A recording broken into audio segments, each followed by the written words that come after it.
अस्सलामुअलैकुम वरहमतुल्लाहि वबरकातुहु। अल्हम्दुलिल्लाहि वहदा वस्सलातु वस्सलामु अला रसूलिल्लाह मुहम्मद इब्न अब्दिल्लाह व अला आलिहि व अस्हाबिहि व अत्बाइहि व अहलि बैतिहि अजमईन। अम्मा बाद फ़क़द क़ाल अल्लाहु तआला फ़ी महकमित तंज़ील अऊज़ु बिल्लाहि मिनश शैतानिर रजीम बिस्मिल्लाहिर रहमानिर रहीम वलक़द कर्रमना बनी आदम सदक़ल्लाहु मौलानल अलीम। वकाल नबीना सल्लल्लाहु अलैहि वसल्लम इग़्तनिम खम्सन क़ब्ल खम्सिन शबाबक क़ब्ल हरमिक सदक़ रसूलुल्लाहि ஸல்லல்லாஹு அலைஹி வஸல்லம்। மேலான கண்ணியத்துக்குரிய சகோதரர்களே, அன்புக்குரிய தாய்மார்களே, அன்புக்குரியவர்களே, அல்லாஹு தாலா இந்த உலகத்தில் பல வகையான உயிரினங்களை படைத்திருக்கின்றான்.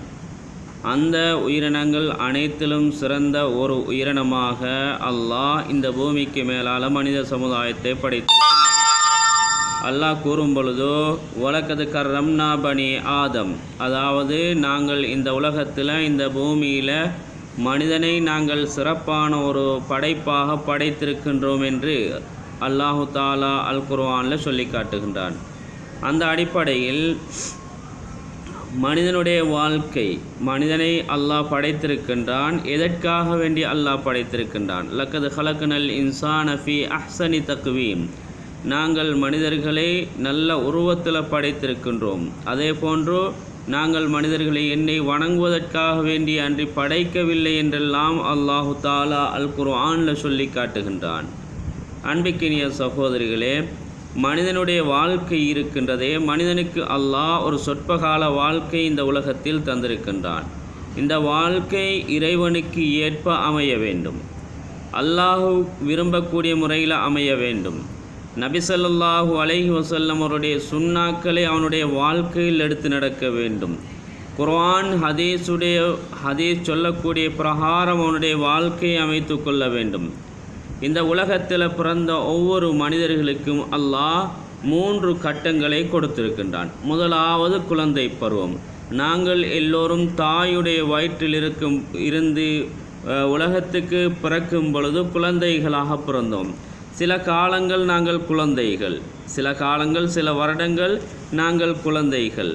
அதற்கு பின்னால் அல்லாஹ் அந்த சில காலங்களுக்கு பின்னால் வாலிப பருவம், யூத், அதாவது வாலிப பருவத்தை அல்லாஹ் கொடுத்திருக்கின்றான். அந்த வாலிபத்துக்கு பின்னால் வயோதிப பருவம். இப்படியான 3 பருவங்களை அல்லாஹ் ஒவ்வொரு பிறக்கக்கூடியவர்களுக்கும் பிறந்தவர்களுக்கும் கொடுத்திருக்கின்றான், கொடுக்க போகின்றான். இந்த 3 பருவத்தையும் தாண்டக்கூடியவர்கள் தான் மனிதர்கள்.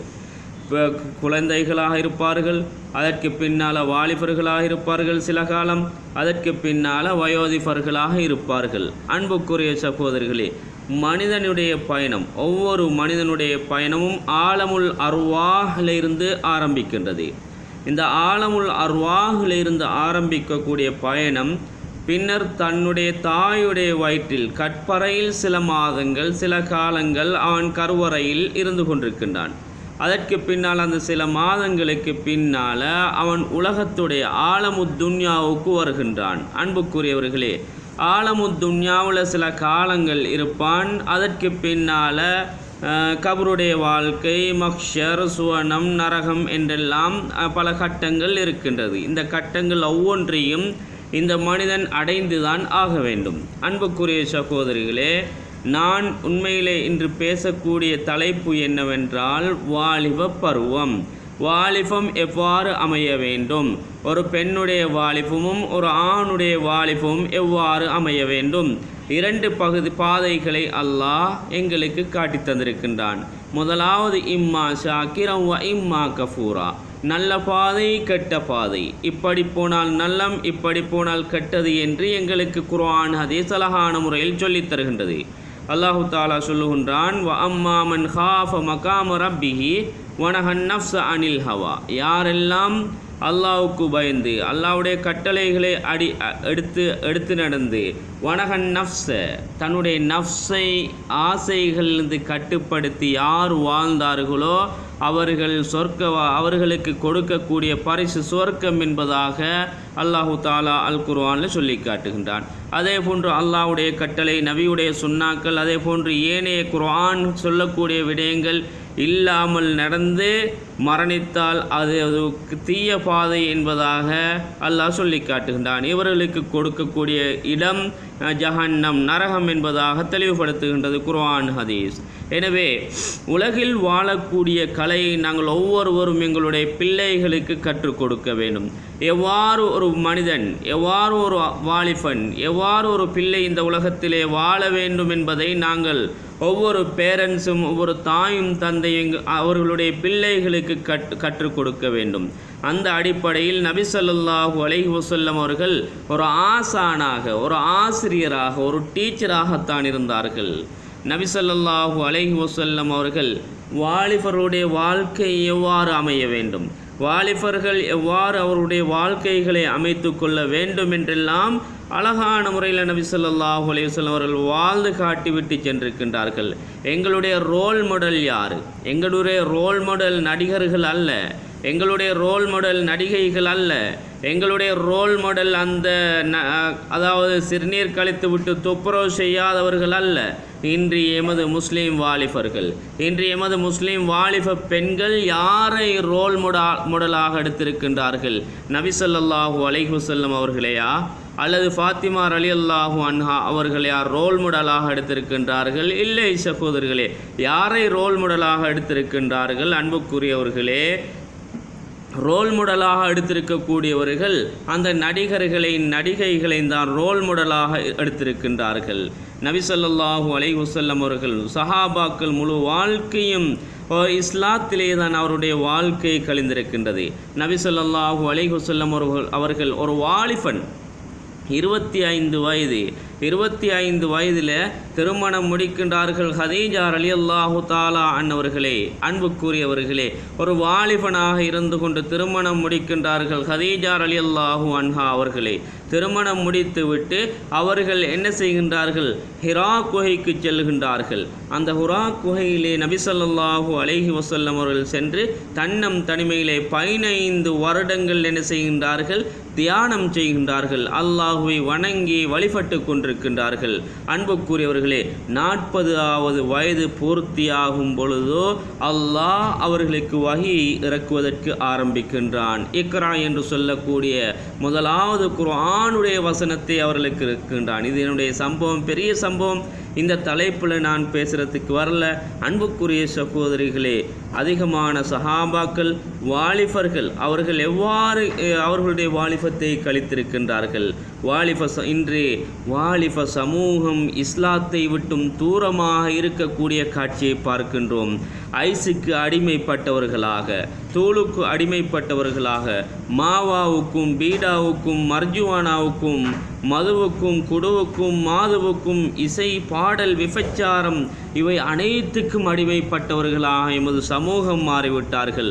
ஐஸுக்கு அடிமைப்பட்ட சமூகம் அதிகமாகிவிட்டது, தோலுக்கு அடிமைப்பட்ட சமூகம் அதிகமாகிவிட்டது, மாவாவுக்கு பீடாவுக்கு மர்ஜுவானாவுக்கு அடிமைப்பட்ட எங்களுடைய இஸ்லாமிய சமூகம் அதிகமாகிவிட்டார்கள். அன்புக்குரியவர்களை பார்க்கின்றோம்.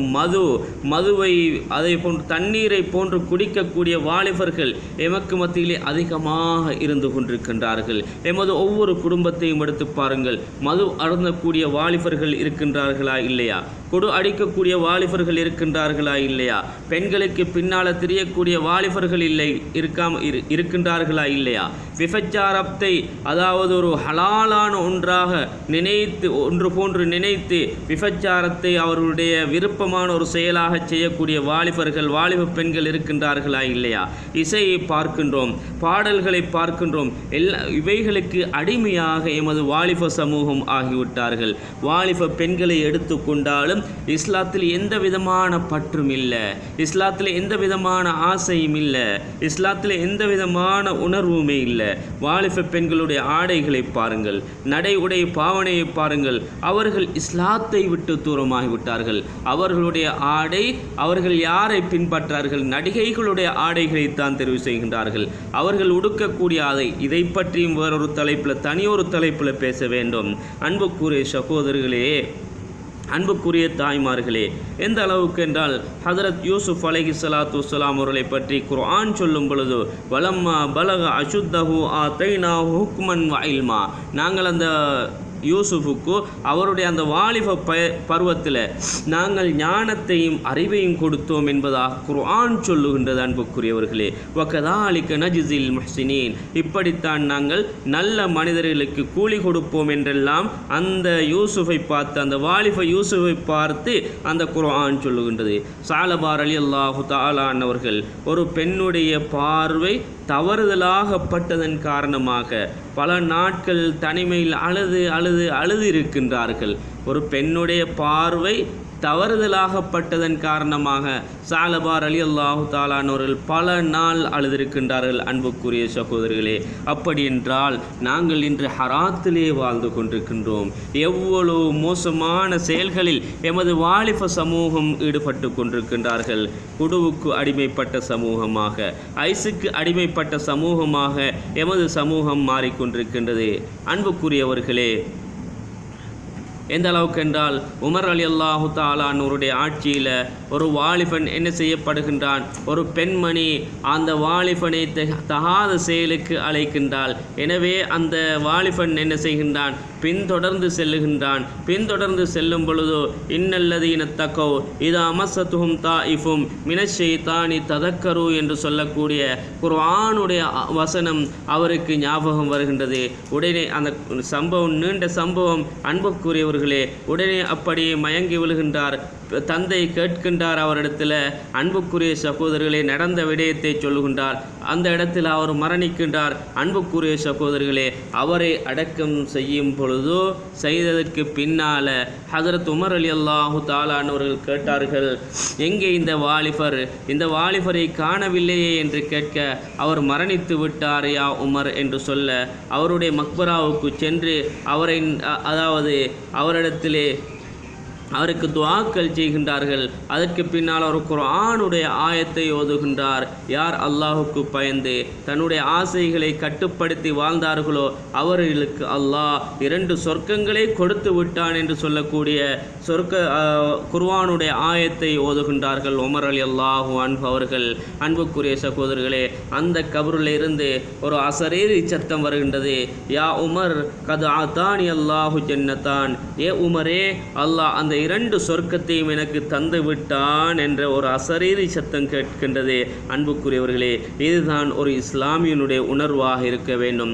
இதுதான் ஒரு வாலிபனுடைய உணர்வாக இருக்க வேண்டும். ஃபாத்திமா ரலியல்லாஹு தஆலா அவர்கள் வாலிப வயசு 20வது வயது என்று நினைக்கின்றேன். அஸ்மா பின்து உமைஸிடம் சொன்னார்கள், நான் மௌத்தாகிவிட்டால் இரவோடு இரவாக என்னை கபருக்குள்ளே வைத்து விடுங்கள், எந்த ஆணும் என்னை பார்க்கக்கூடாது, மௌத்தாகியதற்கு பின்னாலும் எந்த ஆணும் என்னை பார்க்கக்கூடாது என்ற விடயத்தை அஸ்மா பின்து உமைஸ் ரலியல்லாஹு அன்ஹா அவரிடத்தில் சொன்னார்கள்.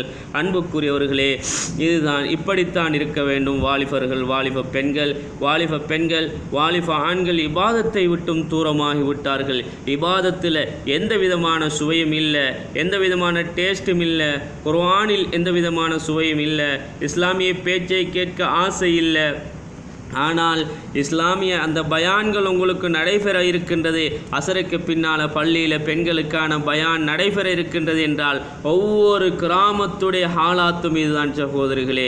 விரல் விட்டு எண்ணக்கூடிய அந்த வயதான பெண்கள் 5 பேர் 10 பேர் மட்டும்தான் வருவார்கள். இதை நான் உறுதியாக சொல்லுகின்றேன். ஆனால் ஒரு அரசியல் கூட்டங்களை எடுத்துக்கொள்ளுங்கள் அன்புக்குரியவர்களே. பொலிட்டிக்கல் மீட்டிங் என்றால் அந்த ஜனாதிபதி வேட்பாளர், அந்த அரசியல் வேட்பாளர் இந்த அரசியல் வேட்பாளர் வரப்போகின்றார் என்று சொன்னால் அன்புக்குரியவர்களே, அவர் 12 மணிக்கு வருவதாக இருந்தால் 8 மணிக்கே நேர காலத்தோடு சமைத்துவிட்டு 8 மணிக்கே அந்த இடத்துல போய் அப்படியே குந்தி விடுகின்றார்கள். பெண்கள் கூட வெக்க சுபாவம் இல்லாத பெண்கள் கூட, இன்று பெண்கள் கூட 2:30 கலந்து அதாவது அரசியல் கூட்டங்களில் 2:30 கலந்து கொள்ளுகின்றார்கள். வெட்கப்பட வேண்டும் சகோதரிகளே, வெட்கி தலைகுனிய வேண்டும். அரசியல் செய்வதற்கு பெண்கள் ஆண்களோடு 2:30 கலந்து செல்ல வேண்டுமா? இதுவெல்லாம் இஸ்லாத்தில் ஒருபோதுமே இஸ்லாத்தில் அனுமதி இல்லை. அன்புக்குரியவர்களே, சாத் இப்னு முஆத் ரலியல்லாஹு தஆலா அவர்கள் 30 வயதில் இஸ்லாத்தை ஏற்றார்கள். 30 வயதில் இஸ்லாத்தை ஏற்று வெறும் 7 வருடம்தான் வாழ்ந்தார்கள். 37வது வயதில் மரணித்து விட்டார்கள். எந்த அளவுக்கென்றால் 7 வருடத்தில் சாதித்து காட்டினார்கள். ஹஸரத் சாத் இப்னு முஆத் ரலியல்லாஹு தஆலா அவர்கள் ரசூலுல்லாஹி ஸல்லல்லாஹு அலைஹி வஸல்லம் அவர்கள் சொன்னார்கள், இஹ்தஸ்ஸ அர்ஷுர் ரஹ்மான் லிமௌத்தி சாத் இப்னு முஆத், அதாவது அல்லாஹுடைய அரிசி சாத் இப்னு முஆதுடைய ஜனாசாவுடைய செய்தி கேட்டு அல்லாஹுடைய அரிசி நடுங்கியது என்று சஹீஹான ஹதீஸ், புகாரியுடைய ஹதீஸாக இருந்து கொண்டிருக்கின்றது. 7 வருடத்தில் சாதித்து காட்டினார்கள். பிறப்பு இஸ்லாம் அல்ல, வளர்ப்பு இஸ்லாம் அல்ல. 30 வயதில் இஸ்லாத்தை ஏற்றார்கள். 37 வயதில் மரணித்து விட்டார்கள். வெறும் 7 வருடம்தான் இஸ்லாமியனாக வாழ்ந்தார்கள், சாதித்து காட்டினார்கள் 7 வருடம். அவருடைய ஜனாசாவுடைய செய்தி கேட்டு மட்டும்தான் அல்லாஹுடைய அரிசி நடுங்கியது. வஃபுதிஹத் லஹு அப்வாபு ஸமா, அவருக்காக வேண்டி 7 வானங்களுடைய கதவுகளும் துறக்கப்பட்டு விட்டது என்ற விடயத்தை ஹதரத் பெருமானார் ஸல்லல்லாஹு அலைஹி வஸல்லம் அவர்கள் சொல்லி காட்டினார்கள். அது மட்டுமல்ல, 70,000 மலக்குமார்கள் அந்த சாத் இப்னு முஆதுடைய ஜனாசாவில் கலந்து கொள்வதற்காக வேண்டி வருகை தந்தார்கள் என்ற விடயங்களும் ஹதீஸ் கிரந்தங்களில் பதிவு செய்யப்பட்டிருக்கின்றது. அன்புக்குரியவர்களே, சகோதரிகளே, அடக்கம் செய்ததற்கு பிறகு அந்த சாத் இப்னு முஆத் ரலியல்லாஹு தஆலா அன்ஹுடைய ஜனாசாவை அடக்கம் செய்ததற்கு பிறகு நபி ஸல்லல்லாஹு அலைஹி வஸல்லம் அவருடைய முகம் மாறிவிட்டது. அல்லாஹ் கபருடைய வேதனையிலிருந்து பாதுகாத்திருந்தால் இந்த சாத் இப்னு முஆதை அல்லாஹ் பாதுகாத்திருக்க வேண்டும். அவரையும் பாதுகாக்கவில்லை. கபர் ஒரு நெருக்குவதை நான் என்னுடைய கண்களால் கண்டேன் என்ற விடயத்தை ஹதரத் பெருமானார் ஸல்லல்லாஹு அலைஹி வஸல்லம் அவர்கள் சொன்னார்கள். எனவே அன்புக்குரிய வாலிபர்களே, வாலிப சகோதரிகளே, வாலிப பெண்களே, நாங்கள் இபாதத்தை விட்டும் தூரமாக கூடாது, நாங்கள் இஸ்லாத்தை விட்டும் தூரமாக கூடாது. இஸ்லாம் எங்களுடைய வாழ்க்கையில் இருக்க வேண்டும். இஸ்லாமிய உணர்வு எங்களுடைய 24 மணித்தியாலமும் இஸ்லாமிய உணர்வு எங்களுடைய உள்ளத்திலே இருக்க வேண்டும். எங்களுடைய உடலோடு ஒட்டி உறவாட வேண்டும் அந்த இஸ்லாமிய உணர்வு. இன்று பார்க்கின்றோம், பெயர் தாங்கி முஸ்லீம் வாலிப பெண்கள், வாலிப ஆண்கள் டிக்டாக்கில் சீரழிகின்றார்கள், இன்ஸ்டாகிராமில் சீரழிகின்றார்கள், ஃபேஸ்புக்கில் சீரழிகின்றார்கள், யூடியூபில் சீரழிகின்றார்கள், பல கேம்ஸ்களில் சீரழிகின்றார்கள். இஸ்லாமிய சமூகம் ஃபாத்திமாக்கள், ஹதீஜாக்கள், சுமையாக்கள், சஃபியாக்கள் இன்று பார்க்கின்றோம். வெளிநாடுகளுக்கு வேலை வாய்ப்புக்காக வேண்டி சென்ற எத்தனையோ பேர் டிக்டாக்கில் சீரழியக்கூடிய காட்சியை பார்க்கின்றோம். எத்தனையோ பேர் அந்நிய ஆண்களோடு பல மோசமான, அதாவது அநாகரிகமான முறையில் அந்த டிக்டாக்கில் பேசிக்கொண்டிருக்கக்கூடிய காட்சிகளை, சம்பவங்களை எல்லாம் நாங்கள் பார்த்து கொண்டிருக்கின்றோம். இன்ஸ்டாவில் பேசிக்கொண்டிருக்கக்கூடிய காட்சிகளை பார்க்கின்றோம். அதே போன்று பல கேம்ஸ்களில் ஈடுபடக்கூடிய காட்சிகளை எல்லாம் பார்க்கின்றோம். அன்புக்குரிய சகோதரிகளே, நாங்கள் முஸ்லீம்கள், எங்களுக்கென்று ரூல்ஸ் அண்ட் ரெகுலேஷன் இருக்கின்றது. அன்புக்குரியவர்களே, நாங்கள் எங்களுடைய வரம்பை மீறக்கூடாது ஒருபோதும். எல்லா கிராமங்களிலும் இருக்கக்கூடிய மிக முக்கியமான பெரிய சவால் என்ன தெரியுமா? வாலிபர்கள். பள்ளி வாசல் என்றால் வாலிபர்களுக்கு ஒரு விதமான கசப்பு, இபாதத் என்றால் வாலிபர்களுக்கு ஒரு விதமான கசப்பு. அன்புக்குரியவர்களே, அந்த தாரிக் இப்னு ஜியாத், ஸ்பெயினை வெற்றி கொண்ட தாரிக் இப்னு ஜியாத் எத்தனை வயது? 20 வயதுக்குட்பட்டவர் தான். அன்புக்குரியவர்களும் ஒரு வாலிபன். அவனுடைய உள்ளத்தில் இஸ்லாமிய சென்டிமெண்ட்ஸ் இருந்துச்சு. அவனுடைய உள்ளத்தில் இஸ்லாமிய உயிரோடு கண்ணோட்டம் இருந்துச்சு, வாலிபன் முடியும் என்பதை செய்து காட்டினார். ஸ்பெயினை தனிமையிலே அந்த 20 வயதுக்குட்பட்ட வாலிபன் தாரிக் பின் ஜியாத் அந்த ஸ்பெயினை ஒரு இஸ்லாமிய நாடாக மாற்றி காட்டினார். அந்த புகாரி இமாம், புகாராவில் பிறந்த அந்த புகாரி இமாம் யார், எத்தனை வயது? அதே போன்று இஸ்மாயில் அலைஹிஸ்ஸலாத்து வஸ்ஸலாம் எத்தனை வயதில் தன்னுடைய தந்தைக்கு கழுத்தை அறுக்கும்படி உத்தரவிட்டார்? இளம் வயது சகோதரர்களே. ஏன்? இவர்கள் அனைவர்களுக்கும் இஸ்லாமிய சென்டிமெண்ட்ஸ், இவர்கள் அனைவர்களுக்கும் இஸ்லாமிய உணர்வு இருந்தது. ஆனால் we can't see good young generation. Parents should teach their children deen at the beginning age, unless you can't see peace of Islam at the teenage age. அன்புக்குரியவர்களே, so many Muslim young girls and boys so far from Islam. They don't want to follow the Islam. They don't know taste of Islam. Our youths have addicted to sinful activities. Our youth have addicted to prostitution and alcohol as well as music and dance. Our young women and men are being ruined with like TikTok, Instagram, Facebook and YouTube and other social media. But we should understand clearly our Prophet sallallahu alaihi wasallam and his companions did not engage in such sinful acts. Dear Islamic Ummah, I want to share an important message. Most of our valued young boys are using their phones, playing games and such other things while Imam conducting Jum'ah on Friday. Really, I hate that.